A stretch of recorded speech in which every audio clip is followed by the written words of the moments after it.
Good morning and welcome to Unilever's Q3 2022 trading statement. We expect prepared remarks to be around 30 minutes, followed by Q&A of around 30 minutes. All of today's webcast is available live, transcribed on the screen. First, I'll draw your attention to the disclaimer relating to forward-looking statements and non-GAAP measures. And with that said, I'll hand straight over to Alan.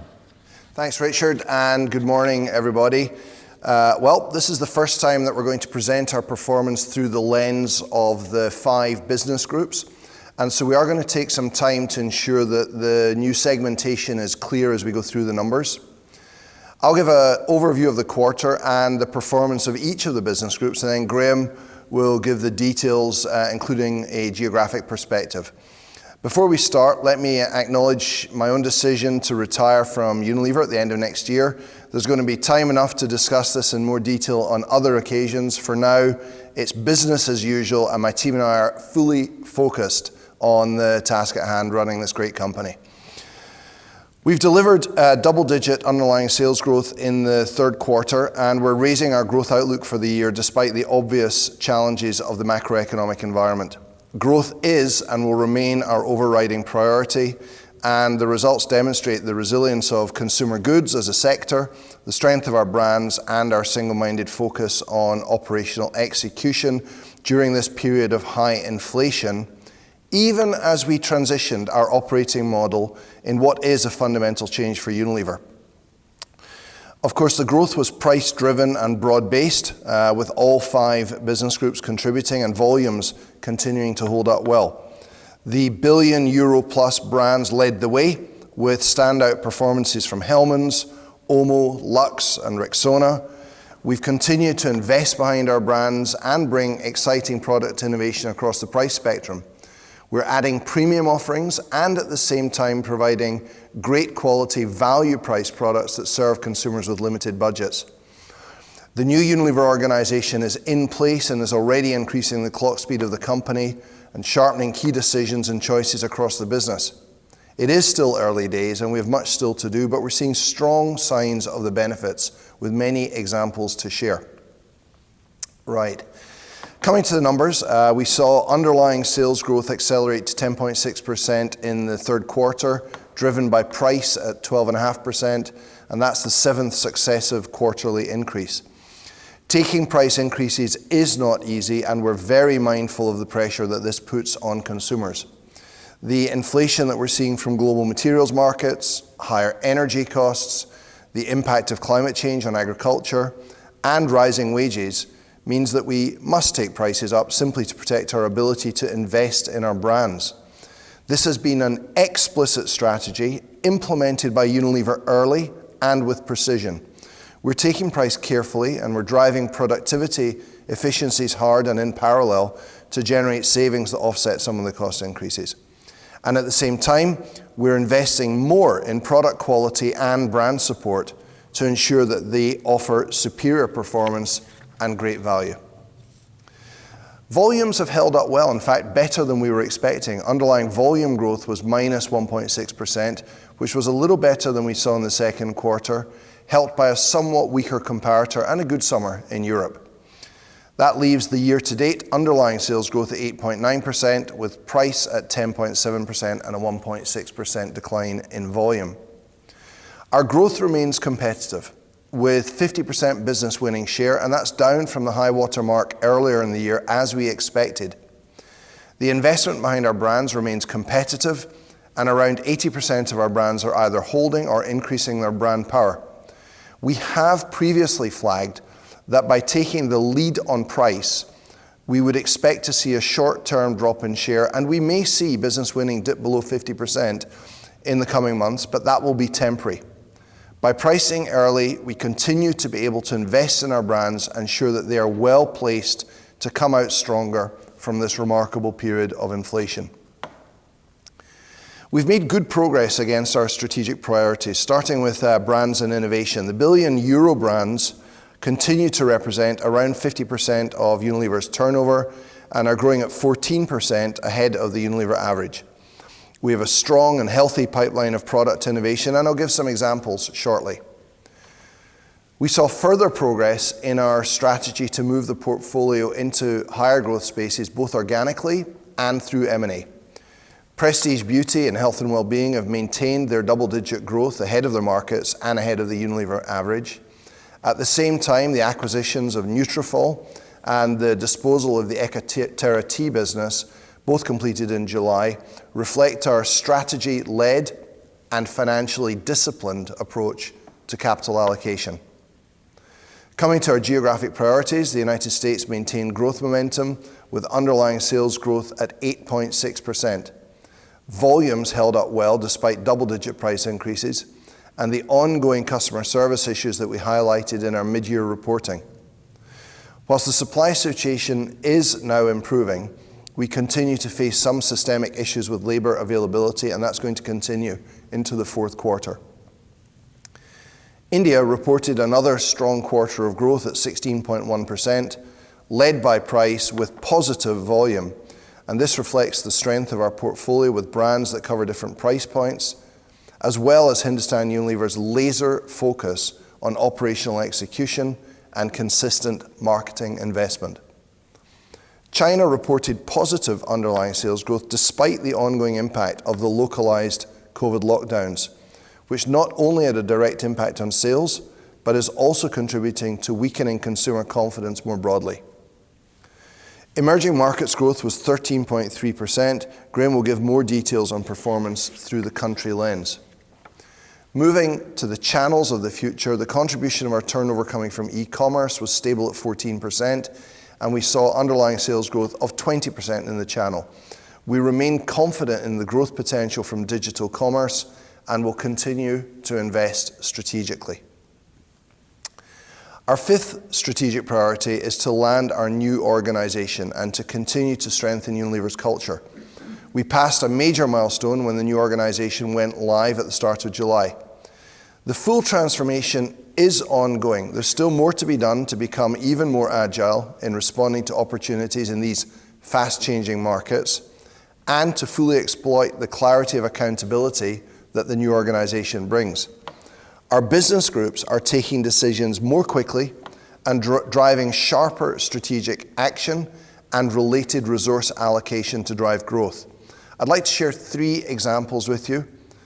First, speed of execution. The personal care supply chain team identified the need for product rationalisation. Now, previous initiatives had frankly gained limited traction since so much energy was required to align multiple country organisations to remove products from their portfolio. The new personal care leadership team prioritised the initiative, and the combination of strategic clarity and clear accountability meant that progress was made in weeks. We're tracking well versus the reduction target and will complete the work early next year, respecting customer planning windows and shelf space considerations. In fact, the drive to simplify is taking grip in all 5 business groups. The second example comes from North American Nutrition, a capital expenditure proposal to provide new cross-border sourcing capacity and cost savings had been under discussion for some time without resolution. The new team reviewed the case, concluded that the investment was important to support the growth of the business group, and the decision was made on the spot and is now being implemented. And the third example, frankly, is a much more substantial one, and it comes from Unilever Business Operations, where we see the strength of one Unilever in action. Our team successfully accelerated our migration to the cloud, moving our data, applications, and network technologies to a cloud computing environment. As a result, by the end of this year, we will have 95% of our business operations in the cloud, and that unlocks new opportunities for digital technology deployment and innovation. Some examples of this are the availability of real-time Internet of Things performance data from our factory digital twins, deployment of AI to support geospatial deforestation tracking. This program included moving one of the largest ERP ecosystems in the industry to the cloud with near zero disruption. The changes have been largely invisible to the rest of the business, and very few companies of our size and legacy can claim this level of cloud implementation. These and many other examples that I could share give us confidence that we're set on the right course, and the new organization will deliver the step change in speed and accountability that we have committed. Let's now take a look at our third quarter results through the lens of the new business groups. Beauty and Wellbeing comprises our core hair and skin care businesses and our prestige beauty and health and wellbeing portfolios. Key brands include Dove, Sunsilk, Clear, Liquid IV, and Dermalogica. Beauty and Wellbeing reported 6.7% growth, 7.3% price, and minus 0.6 volume. Prestige Beauty and Health and Wellbeing delivered double-digit growth, with Liquid IV growing particularly strongly. Sunsilk and Clear performed well and contributed to a strong performance in hair. In skincare, we saw good growth from Pond's and Vaseline. China reported a small decline and impacted by the continuing COVID lockdowns that I mentioned. Let me just give 3 examples of the brand and innovation activities that underpinned our growth in beauty and wellbeing. Sunsilk has introduced Sunsilk Active Infusion, which delivers gorgeous hair through a unique blend of vitamins, oils, and proteins, deploying new nanoplex technology, and this helped drive strong performances in India, Turkey, North Africa, and throughout the Middle East.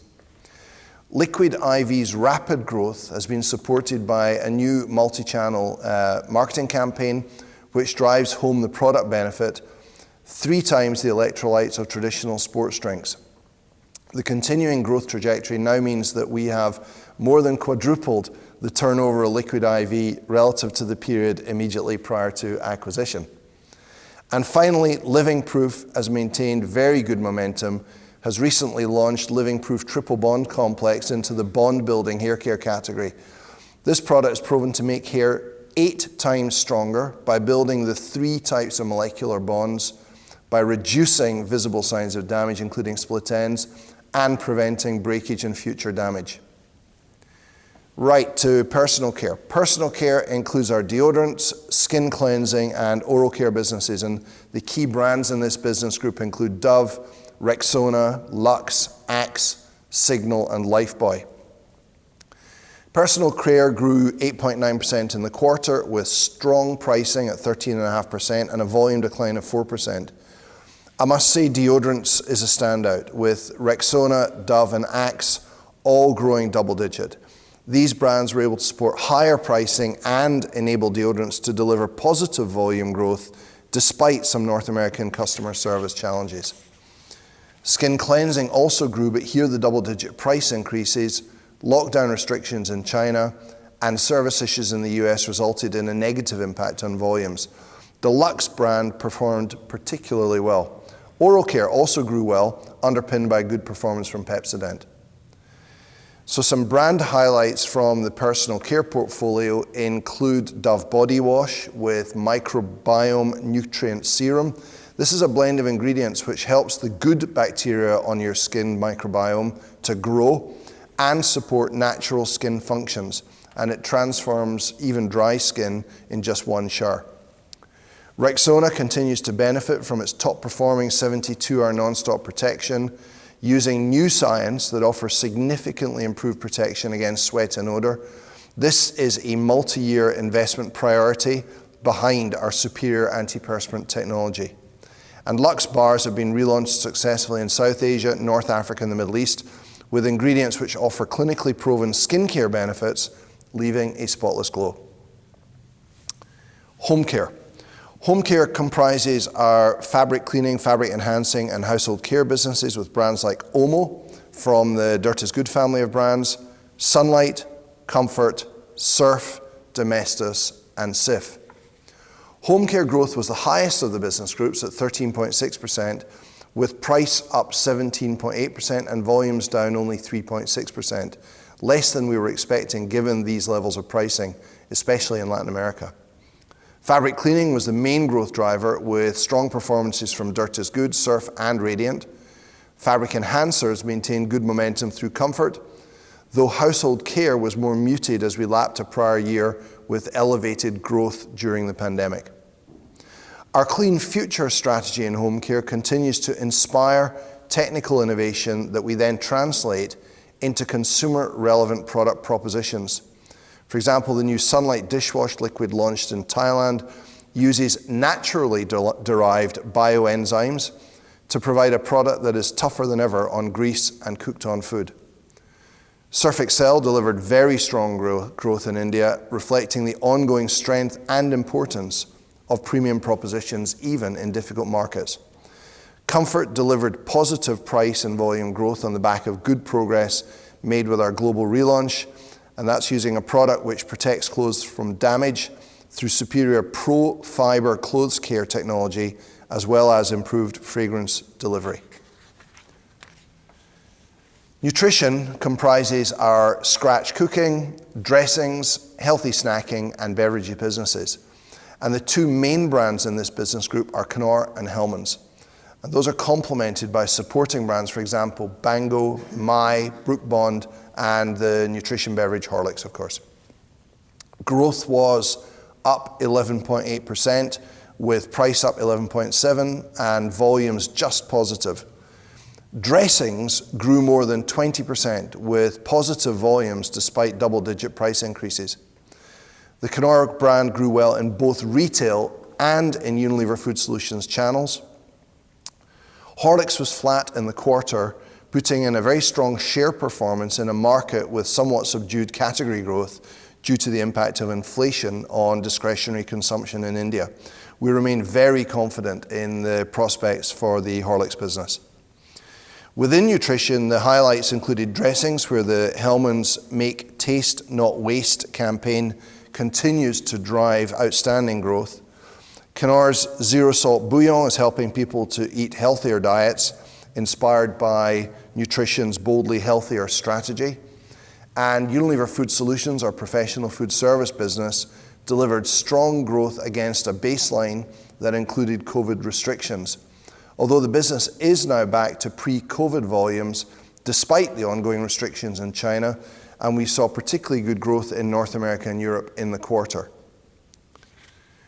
Our ice cream business comprises both our in-home and out-of-home channels with brands like Magnum, Cornetto, Ben & Jerry's, and Wall's.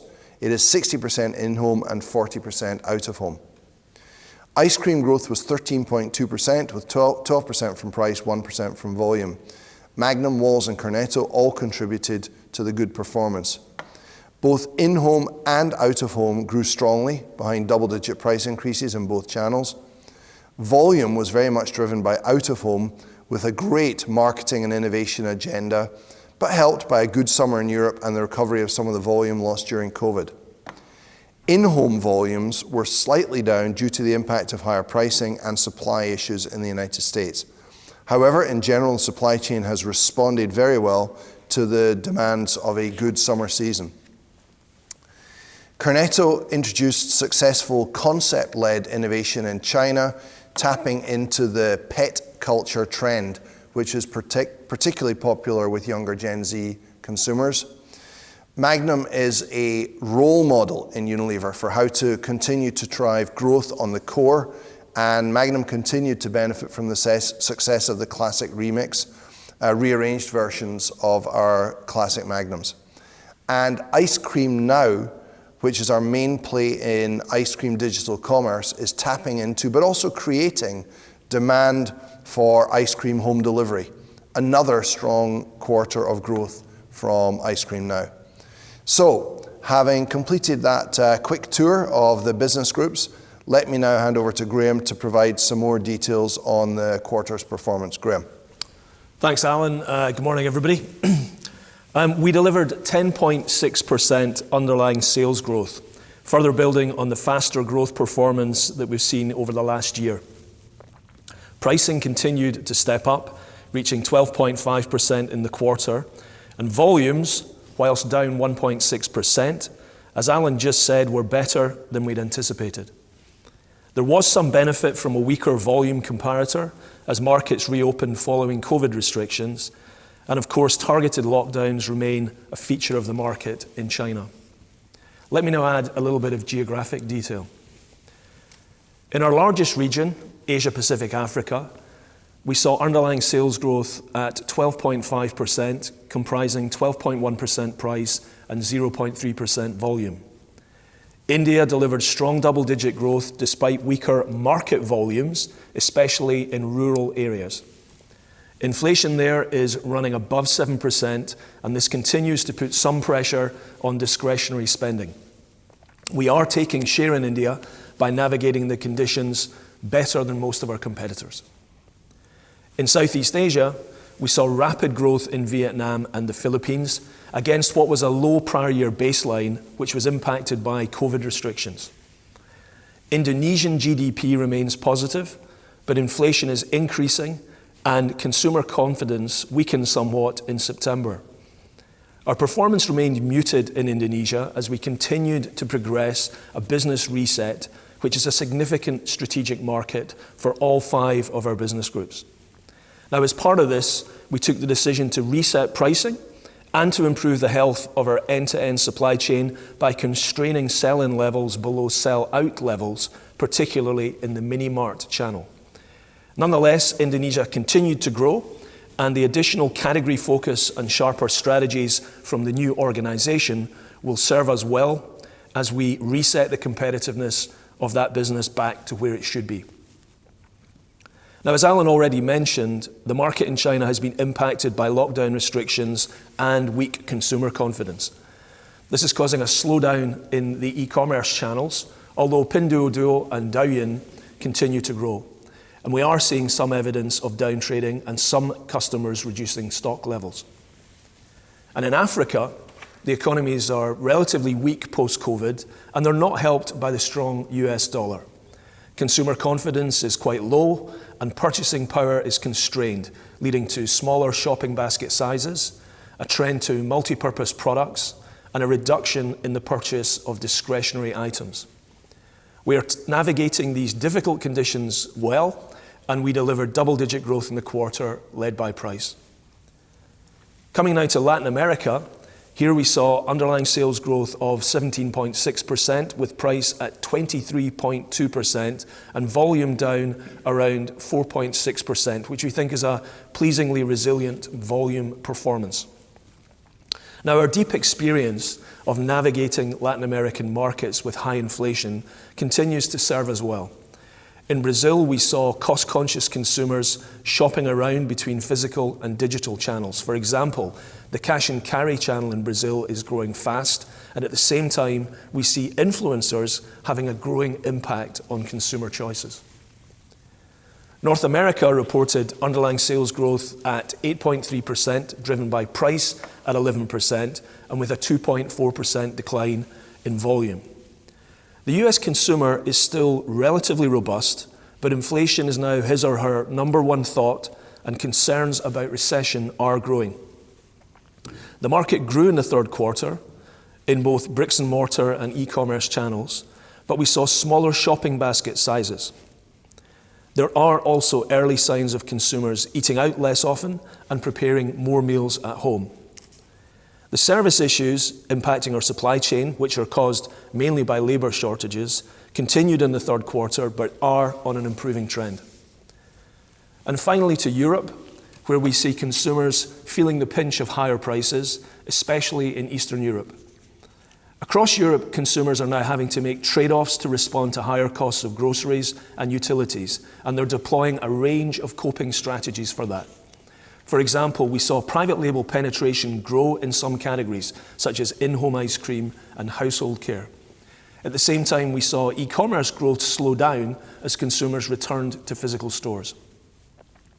Europe also benefited from a good summer season, which helped our out-of-home ice cream business, albeit we are not yet back to pre-COVID levels due to some outlets not having reopened yet. Against this varied backdrop in Europe, we reported underlying sales growth of 5.4%, with price at 8.9% and volumes down 3.2%. Looking at the group results overall then, turnover for the third quarter was 15.8 billion euros. That's up 17.8% versus 2021. Underlying sales growth contributed 10.6%, and we saw a reduction from acquisitions and disposals of 2.1%, with the exit from tea and the addition of Nutrafol being the main drivers of that. Currency translation had a positive impact of 8.8%, as nearly all of our basket of currencies strengthened against the euro. Based on spot rates today, we would now expect a positive currency translation effect of around 6% of turnover and around 5% on underlying EPS. That's for the full year 2022. Changing gears then, let me make a few comments on commodity costs. Now, whilst this is only a trading statement, we do think it's important to continue to share our perspectives with you on the extraordinary levels of cost inflation that we are working through. For 2022, we continue to expect net material inflation of around 4.5 billion, of which 2.5 billion euros will fall in the second half. As we speak, more than 95% of our net material inflation for the second half has been fixed, and therefore we don't expect any major changes from here on with that. For 2023, we do expect some further cost inflation in the first half. This is consistent, we think, with what others have been saying around input costs staying high, and we thought it would be useful to give some indication of scale, and in particular the main drivers. Now, the 2023 cost inflation results from three main factors. Firstly, commodity costs.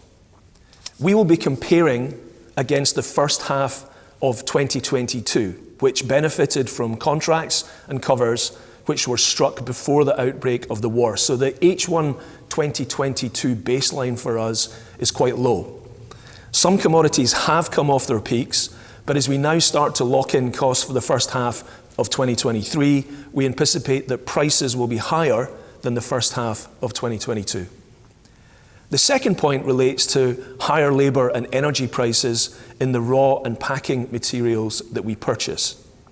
Now, typically, we do not directly buy commodities such as crude oil, palm oil, and so on. What we buy are derivative products of these commodities that have been processed by our suppliers into the raw materials and packaging materials that we use at our manufacturing sites. Some examples of that are things like fatty acid blends, chocolate, processed sugar, plastic films, bottles, and so on.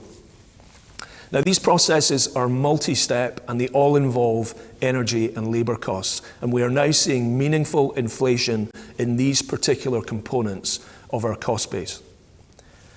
And the third element is the transactional impact of currencies.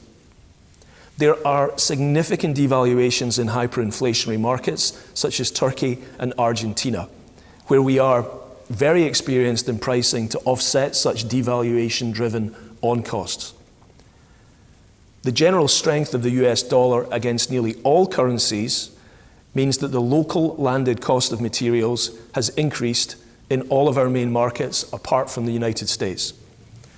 Now, these three factors all contribute to first half 2023 cost inflation in roughly equal amounts. We would characterize it as about a third, a third, a third. Now, the range of potential outcomes is still quite wide, given obvious volatility in the commodity, energy, and currency markets. But our current best estimate of the first half net material inflation, and I would stress that this is only an early estimate, is in the region of 2 billion euros as things currently stand. For the second half of 2023, we have little visibility, and it is too early at this stage to call. So, coming to the outlook for 2022, we now expect full-year underlying sales growth in 22 to be above 8%, driven by price and with a greater level of volume decline in the fourth quarter compared with the first 9 months. We will continue to navigate the inflationary pressure while investing for growth to support the long-term health of our brands by investing more in advertising, R&D, and capital expenditure. We expect underlying operating margin for full year 22 to be 16% within our guided range of between 16% and 17%. Looking beyond 2022, we expect to improve margin in 2023 and 2024 through pricing, mix, and accelerated savings delivery. And as market conditions normalize, that will also begin to have a factor on 23 and 24. As we said before, we will not be setting a margin target. And with that, let me hand to Richard for Q&A. Thank you, Graham. As a reminder, if you want to ask a question, please press star one. Once you've pressed star one, you'll be placed in the queue. If you no longer wish to ask a question, you can press star two to exit the queue. If you're listening to the conference call on a speakerphone, please use the handset while asking your question. And finally, please keep your questions to a maximum of 2.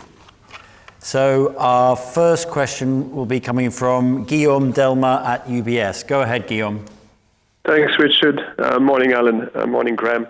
2 questions, if I may. The first one is on your billionaire brands, because it seems the delta between your billionaire brands and the rest of your business has further increased in Q3 when looking at underlying sales growth. I mean, I'm getting to a 300 basis points outperformance in Q3. I think it was more 100 basis points in the first half of this year. So could you shed some light on this? Like, why do you think it's the case? Is it because the billionaire brands are the one leading on pricing actions? Is it down to a different resource allocation? Or is it down to consumers' preferences? And then my second question is to go back on the inflation outlook you provided for the first half of 2023. As you're expecting an incremental 2 billion euros, I mean, appreciate it's an early estimate, but does it mean you will have to implement additional pricing actions over the coming months? And maybe also if you could say how much of your raw mat and pack is covered for the first half of 2023. Thank you. Great. Guillaume, I'll take your first question and hand over to Graham to talk about inflation and the impact on pricing. You kind of answered the question yourself. Yes, our billionaire brands are outperforming. And frankly, it's because that's where we have the strongest brand equities. Many of our billionaire brands have found that magic spot of the intersection of superior functional product performance, great value, and long-standing purposeful brand campaigns that create tremendous consumer resonance. So the brand health measures for our billionaire brands are particularly strong. Secondly, as we focus our innovation program and have fewer bigger innovation activities, those tend to be on the billionaire brands. And thirdly, they are our priority for increased BMI investment. I have to say it's complemented by a clear point of view on what are the next generation of billionaire brands. There are 3 or 4 brands knocking on the door of joining that club, and those are also performing well. And the third kind of element of our growth strategy is some of the brands that are smaller today but growing exponentially, and there I'm thinking about things like Liquid IV, Nutrafol, Paula's Choice, Hourglass, some of the brands in prestige beauty and functional nutrition. So yes, I think you've diagnosed quite well why the billionaire brands are doing so well, and we see the potential for new members of that club. Graham, inflation. Hi, Guillaume. First of all, thanks for acknowledging that the sort of best estimate we gave for first half 23 inflation was an early estimate. I do just want to emphasize that for everybody. The first thing I'd say regarding your pricing question, more generally, we believe that we have both the tools and the preparation to absorb the cost pressures that we face over time. We've got a proven pricing track record behind what are very strong brands, sort of linked to your first question and Alan's response. We have led on pricing, and it's sequentially increased over the past 7 quarters.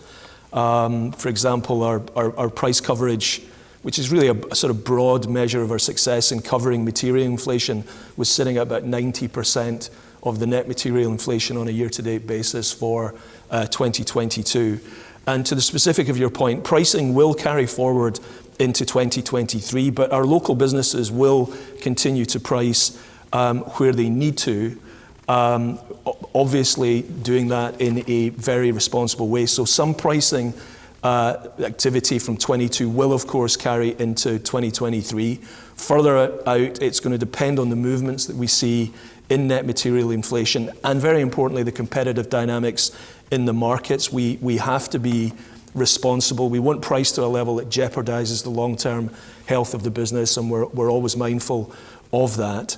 Other than that, we're not going to give any sort of forecast on pricing because there are too many moving parts. Now, in terms of your second part of your question on how much is covered for 2023, right now around about 20% of the first half of 23 is contracted or through physical covers or covered by paper covers. That we expect that will increase between now and the end of the year, but it's around about 20% at the moment, Guillaume. Okay, thanks, Graham. Straight to the next question, which is from Pinar Ergun at Morgan Stanley. Go ahead, Pinar. Hi, good morning. One on volumes, please. Unilever's 3-year volume CAGR has held up quite well despite accelerating pricing. Why is that the case? Is it resilient consumer demand? Is it something you're doing differently? And how do you see volume patterns evolving in the foreseeable future, especially given your own expectation of weaker market share trends? And then the second one's on next year's margin commentary. So you're expecting 23 EBIT margin up despite a very significant NMI in H1. I appreciate it's an early figure, but it's a pretty big one. Can you please talk about the building blocks of your expectation here? How comfortable are you in a second half weighted margin delivery, given you also said you had very little visibility on the H2 NMI?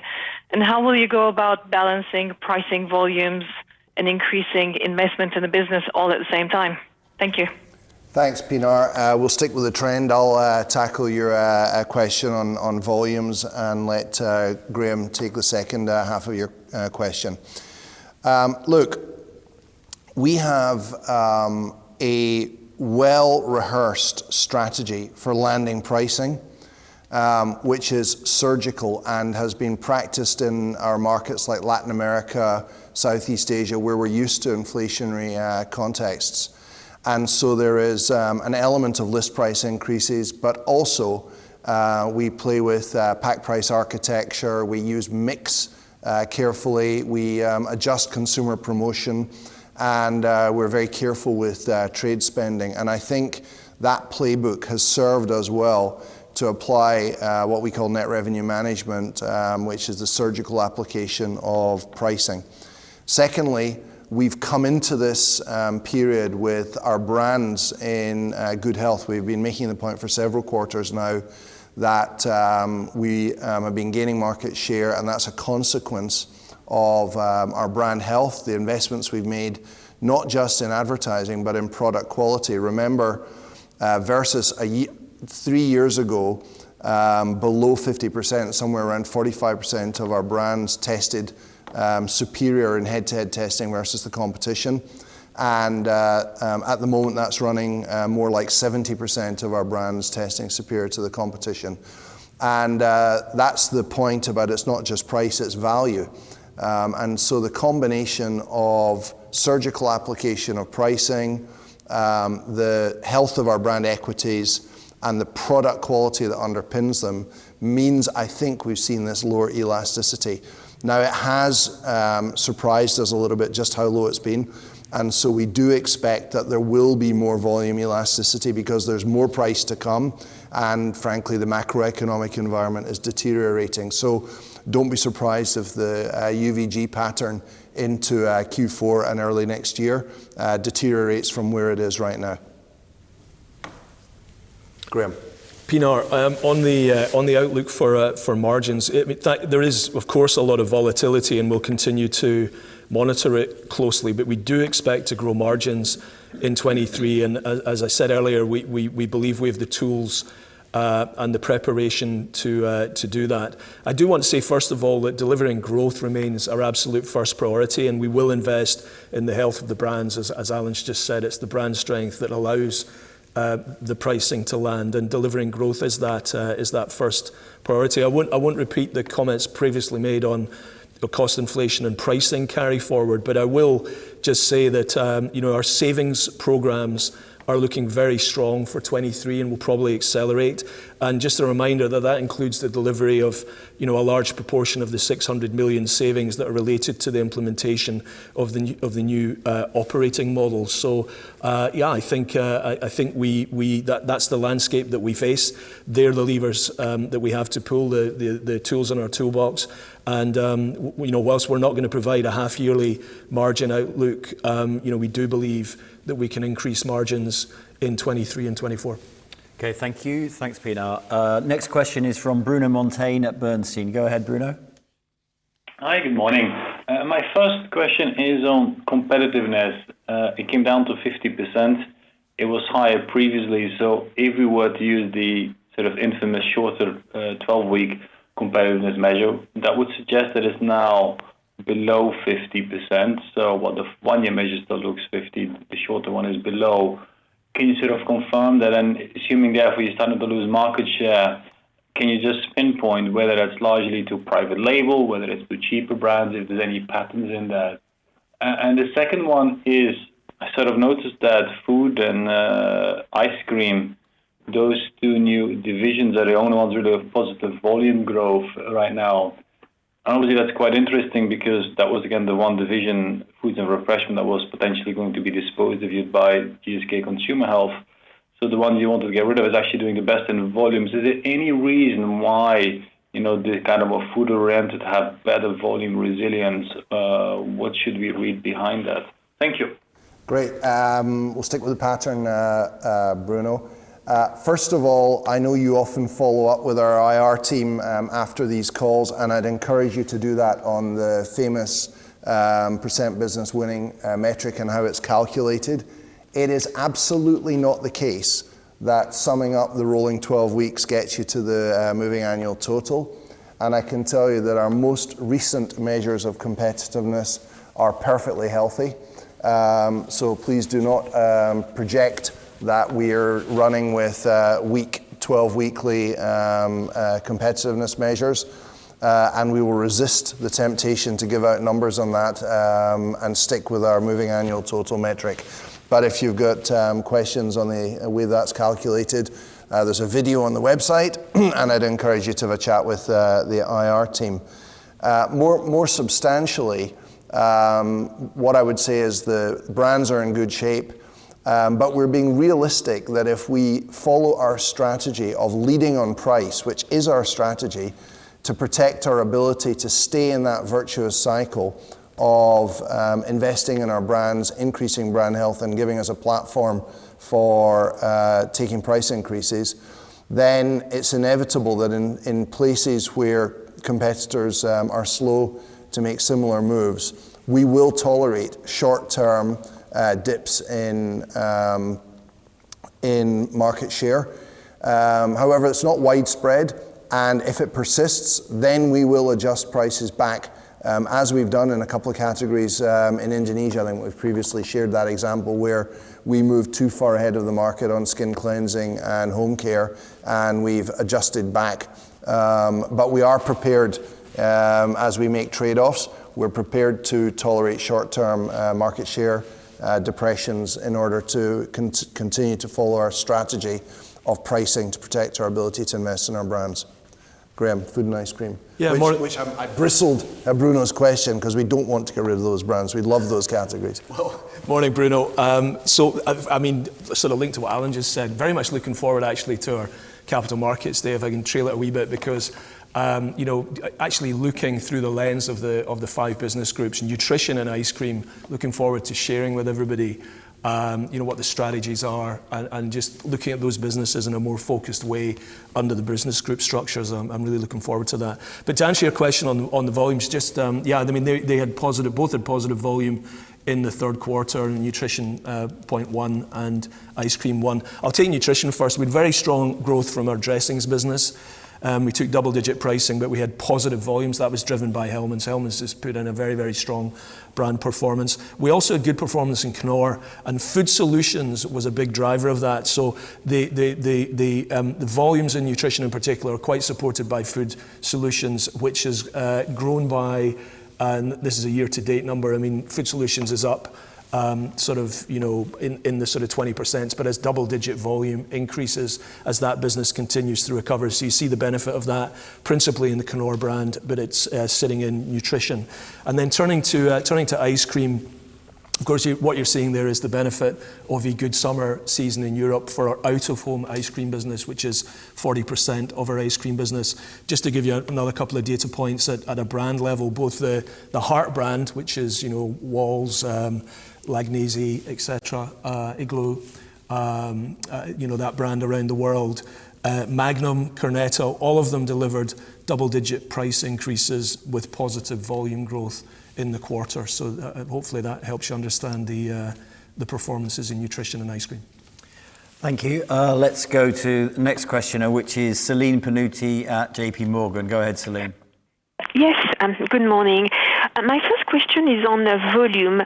You are guiding for the volume for the full year to be less than the 9 months average.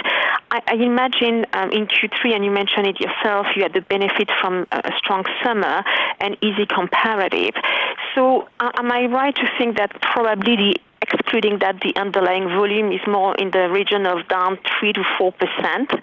And is this what carry-over kind of volume we are looking at for Q4 and H1 next year?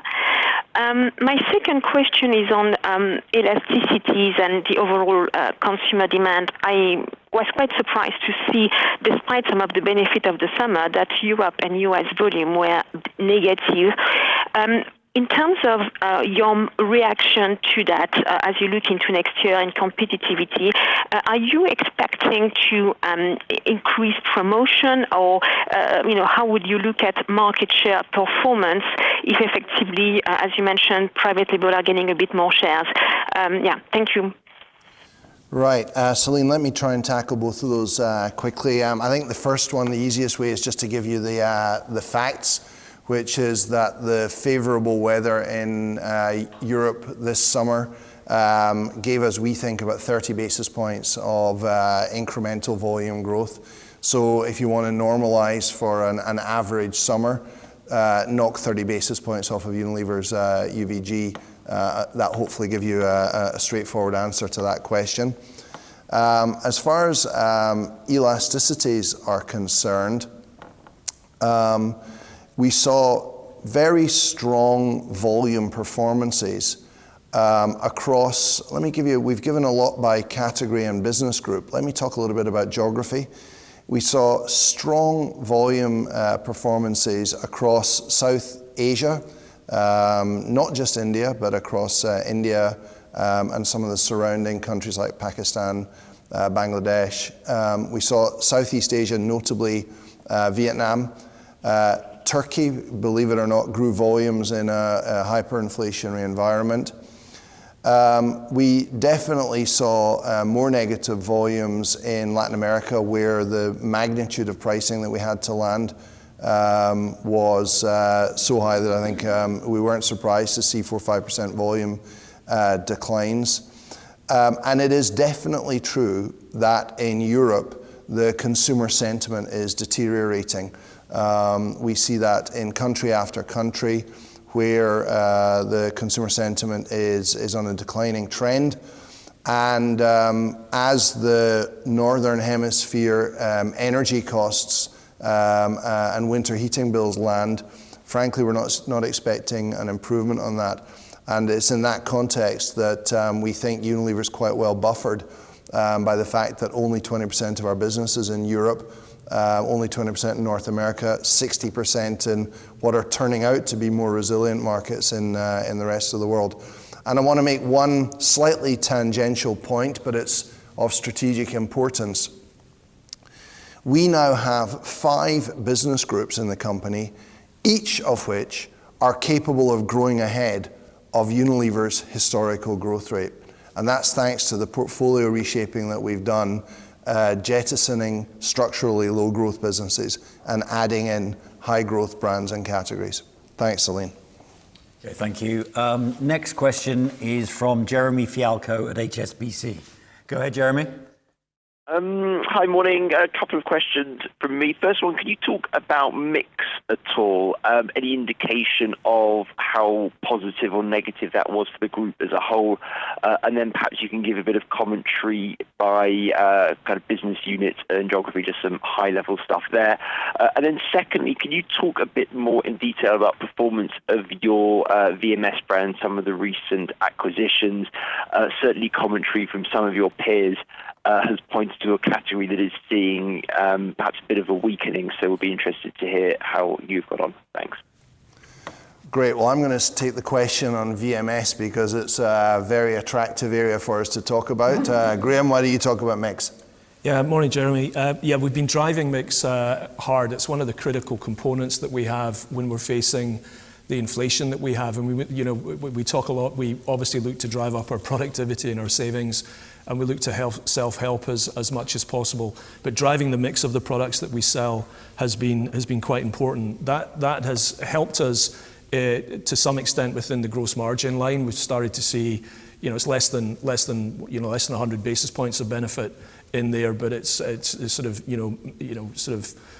40, 50, 60 is the general range of sort of mixed benefit that we see within gross margin. In terms of the top line, sometimes because we report volume and mix together and leave pricing as it is, as you move the affordability of your products into the right place, you see it showing up in the volume line, and the price line is a pure line for us. I just wanted to use the opportunity to highlight that because it's the same with some companies and it's a bit different for other companies, as you know. But we are driving mix hard. It's a key component of what our businesses do in order to meet both the challenge of consumer affordability and also to mitigate some of the inflation pressures that we have. So yes, it's a big feature for us. Jeremy, what we call health and well-being, because it goes much beyond vitamins, minerals and supplements, is strategically a very attractive space for us. We have carefully built a very differentiated portfolio. It is benefit-led and it's extremely premium priced. That's the segment that continues to do well, and that's why we're seeing double-digit growth in the latest quarter from that health and well-being business. The less differentiated sort of generalist multivitamin propositions are the areas where the market has definitely softened, but that's the bit that we're not in. And brands like, in particular, Liquid IV, Ollie, and now Nutrafol are frankly booming, and we're having a tug of war between the investor relations team and me on just how much we should talk up the extraordinary growth that we're seeing in Liquid IV, which has grown multiples since we launched it. So it's all about the type of portfolio that we've built in health and well-being, which is premium, differentiated and benefit-led, and not in some of the segments that are softening in recent months. All right, thanks, Alan. Let's go to Warren Ackerman at Barclays for our next question. Go ahead, Warren.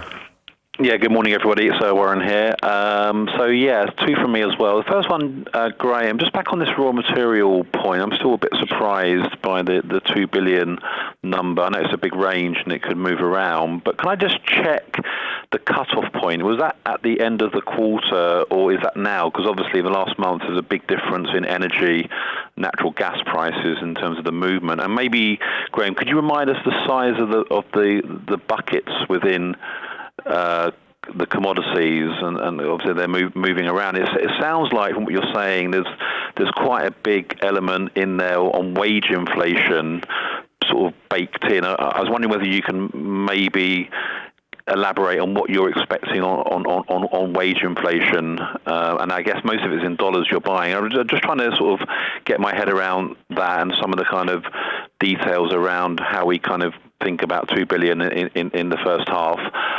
And then the second question is actually back on the beauty and well-being division overall. I think it was the only division where the pricing went down sequentially. It was 9.5% in Q3, only 6.7% in Q4. And volumes also worsened. So it looks like it's the division with most elasticity. I was wondering whether you actually dial back pricing, because it sounds like prestige is still going quite well. So I'm just trying to work out what's going less well, and why did the pricing actually sequentially slow in beauty and wellbeing when it went up a lot in all the other divisions? Is it a China issue? Just trying to get my head around that. Thank you.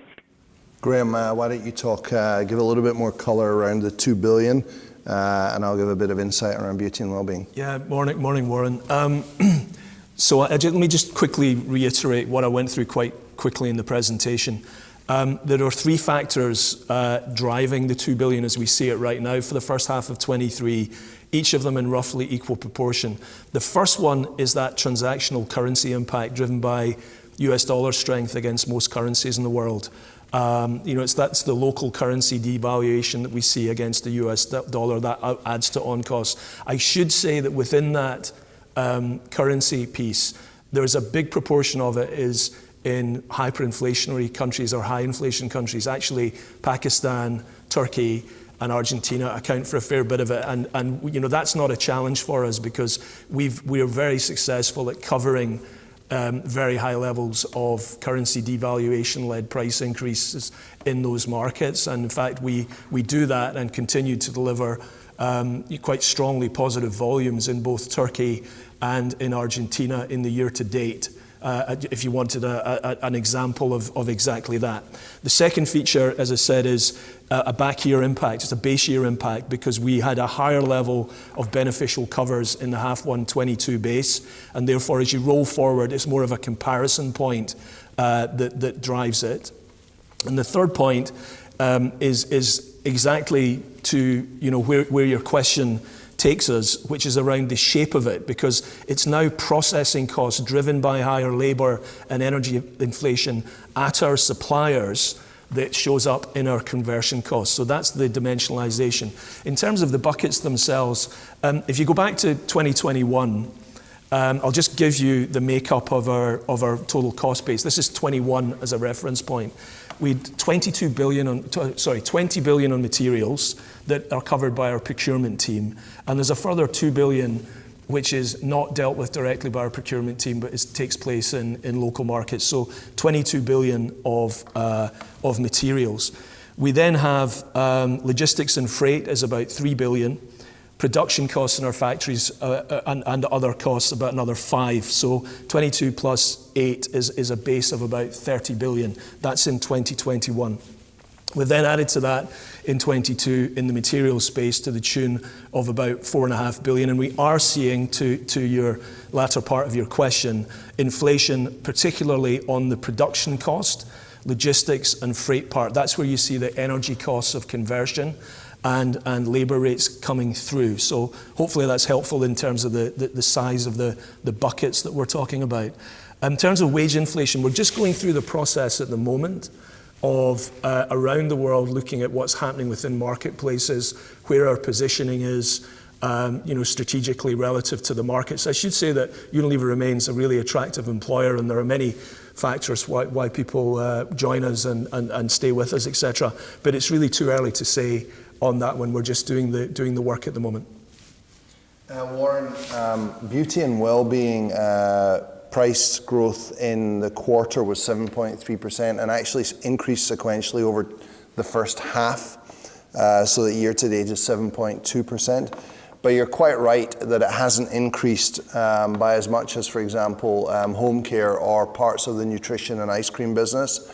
And there is a shift happening in where in our commodities basket we're seeing the higher levels of inflation. Looking backwards, it's much more in petrochemical derived and the likes of palm and soy. Looking forward, it is more in certain other agricultural commodities. So the pressure in beauty and wellbeing is lower than it is in other parts of the business. In terms of where the growth is coming from, well, we've commented that prestige, beauty and health and wellbeing both grew double digits. Just to be a little bit more explicit, hair care grew high single digits, skin care grew low single digits, and that was, you've put your finger on it actually, good growth in Southeast Asia, and South Asia was offset by weaknesses in North Asia. In skincare, we have a particularly good skincare business in North Asia. So maybe that helps with a little bit of decomposition of beauty and well-being. Still one of the strategically most important and attractive parts of our portfolio. Okay, thanks, Alan. I'm conscious we're at time, so we'll just take one last question and then we'll stop because we know it's a busy reporting day for everybody. So that last question from Martin Debout at Jefferies. Go ahead, Martin. Yeah, morning, everybody. I just want to finish by re-asking the question Pinar asked on margin guide, because I think it's important. You're guiding to a percentage margin increase. 2024 is miles away. Let's talk about 2023. You're talking to a percentage increase in 2023. You and I know that getting percentage margins up in an inflationary environment is just arithmetically challenging. So despite your reluctance to talk about H2, the only way I can square that guidance is if you feel there is going to be deflation in H2 23. That's and I'm sort of curious why, given the low visibility, you haven't chosen to guide to a constant currency EBIT increase, whereas you've actually sort of raised the stakes by guiding to a percentage margin increase. Can you just sort of comment a bit more on that? Yeah, thanks, Martin. Well, first thing I want to say is that our priority remains growth, healthy growth. But we remain highly convinced of our ability to improve margins in 23 and 24. And it's by using all the tools in the bag. So we believe we're not at the end of the road on landing price increases. Secondly, we'll continue to drive mix hard, but we are anticipating in 2023 an unusually productive year in our savings agenda, our ongoing savings. The introduction of Unilever Business Operations has unlocked, we believe, several hundred million of incremental savings. And as Graeme mentioned, the bulk of the 600 million of organisation savings that we're making will fall in 2023. So we do not believe that we will need a deflationary environment. We think that the tools we have in our bag around price, mix, and particularly cost in 23 will allow us to make sequential improvement in 23 and 24 in the context of an overall focus that's on growth. Okay, thank you, Martin. Thank you, Alan. Let's bring the call to a close there. If you've got any further questions, please email the IR team and we'll set up a time to speak to you today. Enjoy the rest of the day, everybody, and thank you.